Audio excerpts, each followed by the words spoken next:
naggulayan sa paralan ng mga wangan niya. Atong makauban ka muna isa sa mga atiman sa gulayan sa paralan sa Wangan National High School. Atong makauban si Kuya Istong. So Kuya Istong, unsa man ang inyong mga ginabuhat na proseso o giunsa ninyo pag-train ang inyong mga estudyante para magbunga ang usa ka malambo na gulayan sa paralan? Meron na mo ay kuwan.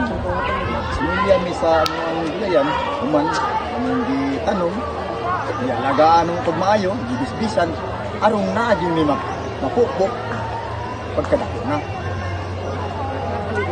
Unsa pud ang imong mga karanasan diri kuya nga ana mga kuya nga upat na katuig diri nagtrabaho sa amuhang malambo nga eskwelahan?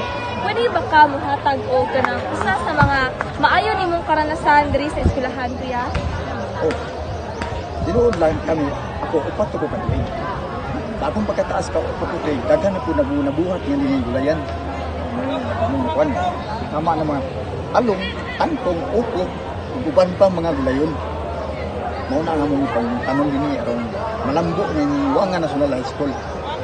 Unsa pud ang inyong mga estudyante pag-abot sa inyong mga estudyante kuya, unsa mo ka istrikto pag-abot sa mga patakaran kay kabalo man gid nga tanan sa mga naa diri sa atong palibot kay namoagid siya mga proseso para mulambog yun. Unsa ang mga patakaran ninyo sa inyong mga estudyante?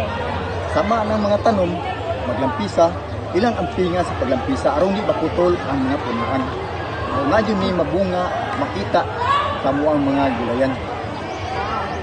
Okay, dagang salamat Kuya Istong. Happy me na gitagaan ninyo gamay na panahon na makahalubilo o makahibalo sa mga unsa ang hinungdan ngayong lambo kaayo ang atong gulayan sa paralan. Malipayon niyo. Dagang salamat sa imong oras.